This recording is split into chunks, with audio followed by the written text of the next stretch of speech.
The following is an excerpt from the book Experiences of Thought by Anthony Kahn, available now on Amazon.com and Kindle. Outside the box. Animal magnetism. It is very easy to be drawn to animals, attracted by their natural uninhibitedness and lack of pretension. They appear to be devoid of that sophistication that complicates every aspect of our own human lives, and they are free to simply get on with the business of living each day. There is no religion for them to worry about, and no science to complicate the essential simplicity of existence. But of course, those animal species that we suspect to be the most intelligent are like us in many ways. They might use tools or live within surprisingly interconnected social structures. They learn via playing and interacting with their peers, and they even mourn their dead. Anyone acquainted with the sign language conversations with Coco the gorilla, or the machinations of New Caledonian crows, can be left in little doubt of just how alike to us animals can be. But this should come as no surprise, really. There are not humans and animals, there are just animals, and we are just another species. Reducing ourselves to the ranks of the animal kingdom can be disconcerting and even offensive for some. Look at the amazing world that we humans have built, and show me the animal that has come anywhere close to demonstrating such technological prowess.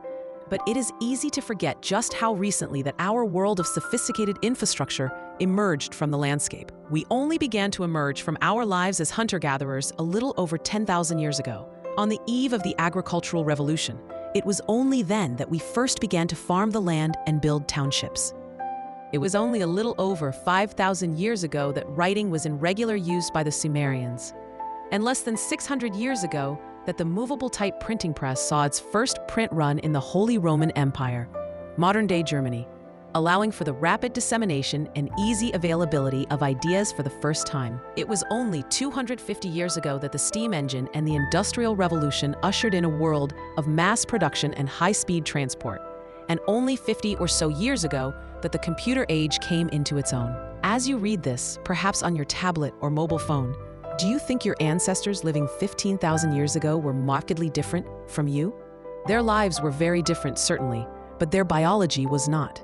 Technology has evolved far more rapidly than our biology ever could, and we are really living at such an astounding time of development that it is easy to see ourselves as a cut above our animal cousins.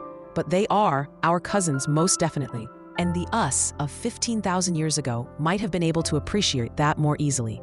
We are blessed with dexterous limbs and a curious mind to guide them, but it is perfectly reasonable that given time, other species could enter an upwards trajectory of technologization of their own. Despite all assertions to the contrary, we cannot even truly say that we are unambiguously the brainiest branch of the animal kingdom anyway. How do we know that there aren't great dolphin philosophers or elephants that experience more deeply than ourselves? Their physical attributes may make them less enabled to build the world that we have, but their minds could be on a par with our own just the same. Since the dawn of time, a hierarchy has evolved within nature that has seen one animal eat another, and we too are inevitably a part of this food chain. We humans have taken things a step further and utilize animals for work and profit, and it is all too easy to point out that this is the natural order of things, the status quo. But is it satisfactory for us to use and abuse our animal cousins as we see fit because we are above them in the natural order of things and more intelligent? Is it our God-given right? Do they exist solely for our benefit? If one is to argue that it's acceptable because we are more intelligent, then we should be ready and willing to lay ourselves on the plate of any advanced alien civilization that may come to visit us with a mind to putting us on their menu. If we instead argue that it's ordained by our loving God, then we must carefully examine our concept of love. Does God love us, but not the other thinking and feeling animals capable of suffering that He has also created? Just because something is the way it is, that does not make it right or ideal. Is the concept of survival of the fittest a fair one? It is certainly natural, but that does not make it right. As we have stated numerous times, the world is the way it is now because of the immediately preceding circumstances, and equivalently as a consequence of the characteristics of all of us combined.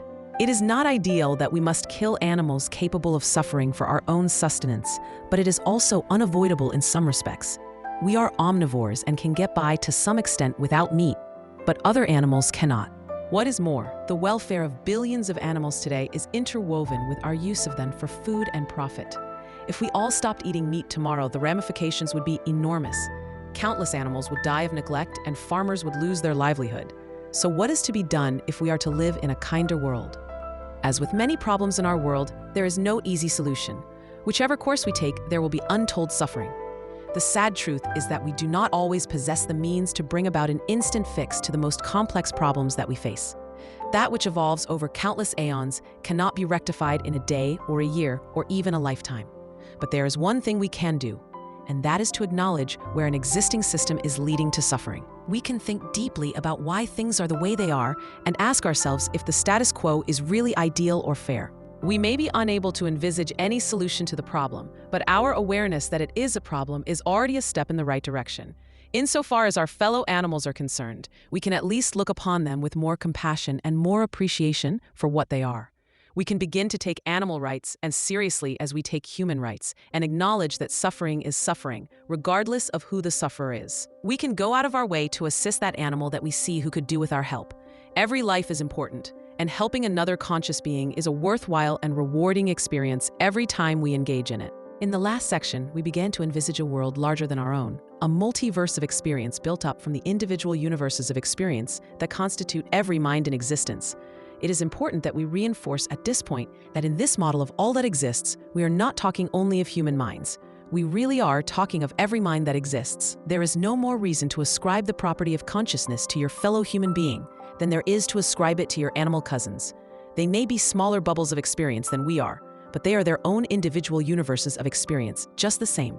And our multiverse of experience is not complete without them, just as it is not complete without us. There is a force that animates us all, a force that unites us all into one family, and it is possessed by all living beings, be they human, animal, or little green men.